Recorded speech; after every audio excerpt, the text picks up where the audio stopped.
నా పేరు శివ, అందరూ ఉన్నారు ఫ్రెండ్స్. ఇవాళ వీడియోలో ఈపీఎఫ్ ఖాతాదారులకి మరొక పెద్ద గుడ్ న్యూస్ అండి. మేబీ ఈ సంవత్సరం అంతా మనకి గుడ్ న్యూస్లే ఉంటాయేమో, ఓకేనా? సో చూద్దాము. అయితే ఈ వీడియోలో ఈ రీసెంట్గా వచ్చిన ఒక పెద్ద గుడ్ న్యూస్ ఏంటి ఈపీఎఫ్ ఖాతాదారులకి అనేది క్లియర్గా మీకు ఎక్స్ప్లెయిన్ చేయబోతున్నాను. స్కిప్ చేయకుండా ఎవరికి చూడండి, మీకు క్లియర్గా అర్థమవుతుంది. అయితే వీడియోలోకి వెళ్ళే ముందు ఇలాంటి విషయాలు మీరు మరింత తెలుసుకోవడం కింద సబ్స్క్రైబ్ బటన్ ఉంది, దాన్ని ట్యాప్ చేసి మంచిగా సబ్స్క్రైబ్ చేసి పక్కన ఉన్న బెల్ బటన్ని యాక్టివేట్ చేయండి. అనేది కాకుండా లైక్ చేయండి. సో లైక్ చేస్తే ఇలాంటి వీడియోస్ అందరికీ చేరుకుంటాయి. సో ఎవరు కూడా లైక్ చేయకుండా వెళ్ళకండి. So please like.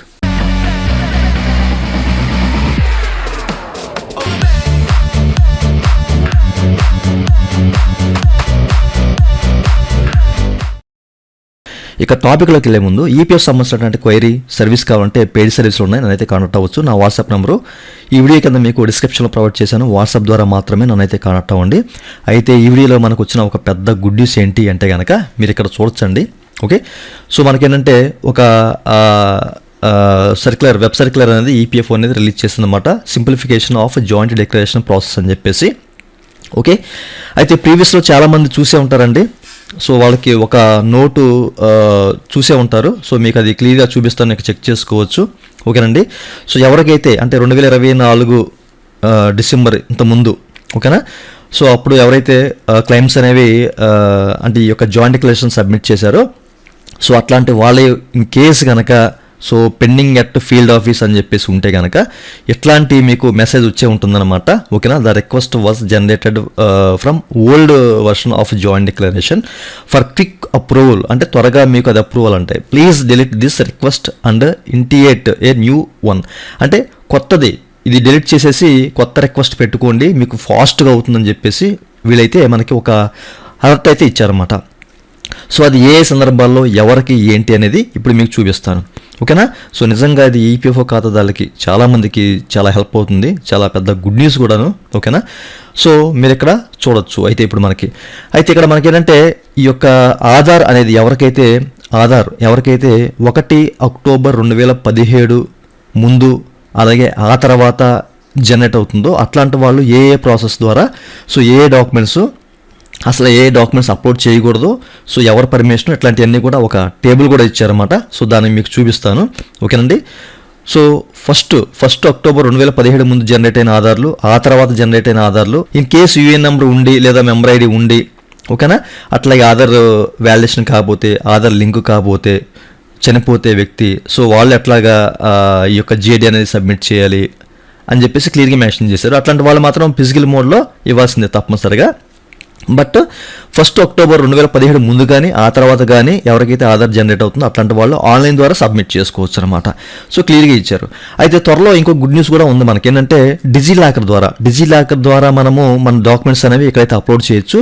ఇంతకుముందు మనకి 2 డాక్యుమెంట్స్ 3 డాక్యుమెంట్స్ మనం పెట్టేవాళ్ళం కదా.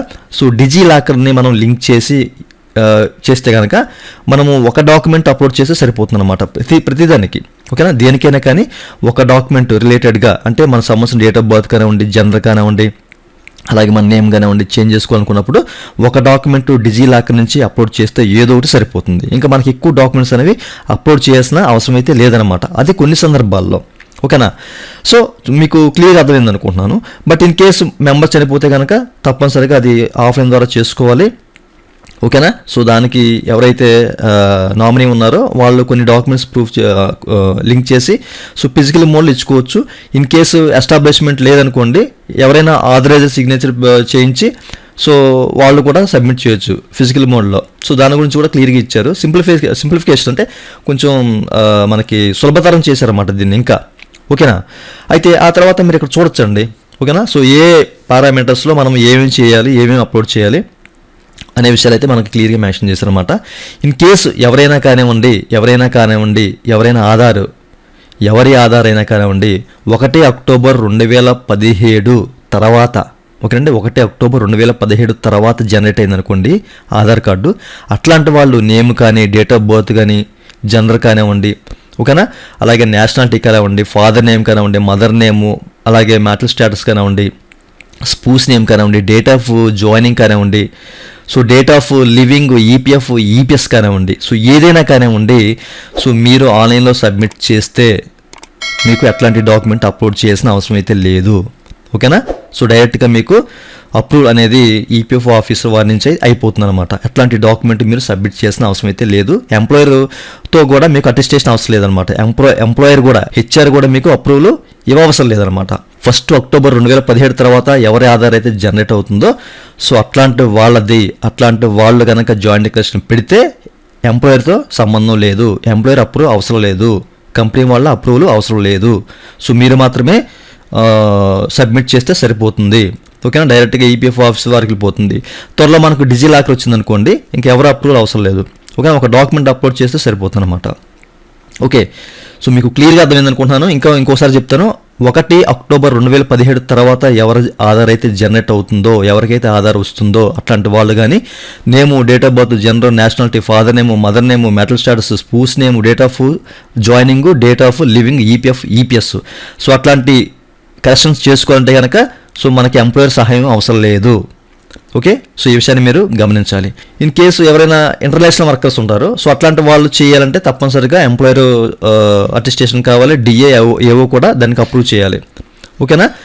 సో అట్లాగే డేట్ ఆఫ్ జాయినింగ్, అలాగే డేట్ ఆఫ్ లివింగ్, ఈపీఎస్ చెయ్యాలి అనుకుంటే సో తప్పనిసరిగా కాంట్రిబ్యూషన్ అనేది మ్యాచ్ అవ్వాలన్నమాట. మీకు ఎప్పుడైతే కాంట్రిబ్యూషన్ స్టార్ట్ అవుతుందో లేదా ఎప్పుడైతే కాంట్రిబ్యూషన్ ఎండ్ అవుతుందో సో అప్పుడు మీరు ఆ డేట్కి మీరు ఆ మంత్కి మీరు డేట్ ఆఫ్ జాయినింగ్ కానివ్వండి, డేట్ ఆఫ్ లివింగ్ కానివ్వండి అప్డేట్ చేయాలనుకుంటే ఓకేనండి. అప్డేట్ చేయాలనుకుంటే మీకు ఎట్లాంటి ఇబ్బంది లేదు. అట్లా కాకుండా మీరు ఏదైనా ఇప్పుడు ఫర్ ఎగ్జాంపుల్ జనవరిలో కాంట్రిబ్యూషన్ జరిగింది, మార్చికి మనం మూవ్ చేద్దాం అనుకుంటాం. సో అలాంటి సందర్భంలో తప్పనిసరిగా అట్లాంటివి కంపల్సరిగా హెచ్ఆర్ పర్మిషన్ అంటే సో వాళ్ళు అటెస్టేషన్ కావాలి, సో వాళ్ళు అప్రూవ్ చేయాలి, అండ్ డిఏకి వెళ్తుంది, ఏఓకి వెళ్తుంది, ఇవన్నీ జరుగుతాయి అన్నమాట. ఓకేనా. బట్ అట్లాంటివి మనకి జరగవు పనులు.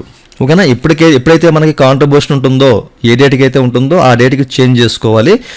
ఎందుకంటే మనకి తర్వాత ఇష్యూ అవుతుంది అనమాట. పిఎఫ్ విత్డ్రా చేసినప్పుడు కానివ్వండి, ప్రాసెస్ చేసినప్పుడు, ట్రాన్స్ఫర్ చేసినప్పుడు ఇట్లాంటి విషయాల్లో ఎప్పుడు కూడా డేట్ ఆఫ్ కాంట్రిబ్యూషన్ ఎప్పుడైతే స్టార్ట్ అవుతుందో, ఎప్పుడైతే ఎండ్ అవుతుందో ఆ డేట్స్కి మాత్రమే జాయినింగ్, ఎగ్జిట్ డేట్ అనేవి మనం ఎంటర్ చేసుకోవాలి. సో అట్లాంటి సందర్భంలో మనకి ఎవరు పర్మిషన్ అవసరం లేదనమాట. ఓకేనా. ఏ డాక్యుమెంట్ అప్లోడ్ చేసినా అవసరం లేదు అని చెప్పేసి అయితే మనకి ఈపీఎఫ్ఓ క్లియర్గా చెప్పింది. నిజంగా ఇది ఒక పెద్ద గుడ్ న్యూస్ అనమాట. ఓకే. ఇదంతా బాగానే ఉంది. ఇప్పుడు 1 అక్టోబర్ 2017 ముందు ఓకేనా, అంటే 2016లోనో 2015లోనో అక్టోబర్ 1 అక్టోబర్ 2017 ముందు ఎవరికైతే జనరేట్ అవుతుందో ఈ యొక్క ఆధారు సో అట్లాంటి వాళ్ళు కనుక జాయింట్ డిక్లరేషన్ పెడితే తప్పనిసరిగా ఎంప్లాయర్ పర్మిషన్ కావాలి, వాళ్ళ అప్రూవల్ కావాలి.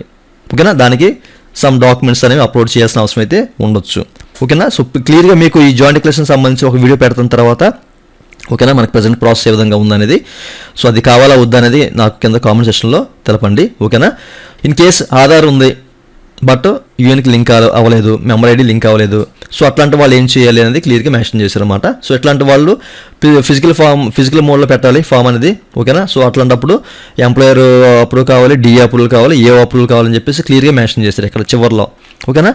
చూసారు కదా. ఒకవేళ ఇన్ కేసు మీకు డాక్యుమెంట్స్ కావాలి, పర్టికులర్ పారామీటర్కి దాన్ని ఎడిట్ చేయాలి, డాక్యుమెంట్ కావాలంటే కనుక సో అంటే నేమ్ చేంజ్కి ఏ డాక్యుమెంట్స్ కావాలి, నేషనాలిటీకి ఏం కావాలి, అండ్ డేట్ ఆఫ్ బర్త్కి ఏం కావాలి. ఓకేనా. సో ఇవన్నీ మీకు తెలిసిందే, నేను ప్రత్యేకంగా మీకు చెప్పక్కర్లేదు, చాలాసార్లు మీకు చెప్పేశాను. ఓకేనా. సో చూసారు కదా జాయింట్ డిక్లరేషన్ ఫామ్ ఏ విధంగా ఉంటుంది. ఓకే. సో మీకు క్లియర్గా అర్థమైంది అనుకుంటున్నాను. ఇప్పుడు మీరు కనుక జాయింట్ డిక్లరేషన్ పెడితే కనుక సో మీకు ఎట్లాంటి డాక్యుమెంట్ అడగదు, సో మీ అప్రూవల్ ద్వారా ఈ యొక్క చేంజెస్ అనేవి అయ్యే ఛాన్స్ అయితే ఉంటుందన్నమాట. ఓకేనండి. సో ఇంకా మీకు ఏదైనా డౌట్స్ ఉన్నా, ఎట్లాంటి క్వైరీ ఉన్నా నన్నైతే కాంటాక్ట్ అవ్వండి. పెయిడ్ సర్వీస్ ఉంది. ఓకే. నా వాట్సాప్ నెంబర్ మీకు డిస్క్రిప్షన్లో ప్రొవైడ్ చేశాను. ఓకే. ఇదండి టోటల్గా ఈ వీడియో. సో ఇక నుంచి మనం కొన్ని గుడ్ న్యూస్లో ఉంటాము. సో ఇదండి వాళ్ళ వీడియో. ఈ వీడియో మీకు నచ్చితే వీక్ లైక్ బటన్ లైక్ చేసి మనం సపోర్ట్ చేయండి. అలాగే ఇలాంటి విషయాలు మీరు మరీ తెలుసుకునే కింద సబ్స్క్రైబ్ బటన్ ట్యాప్ చేసి సబ్స్క్రైబ్ చేసి పక్కన button thank you for watching and జై హింద్.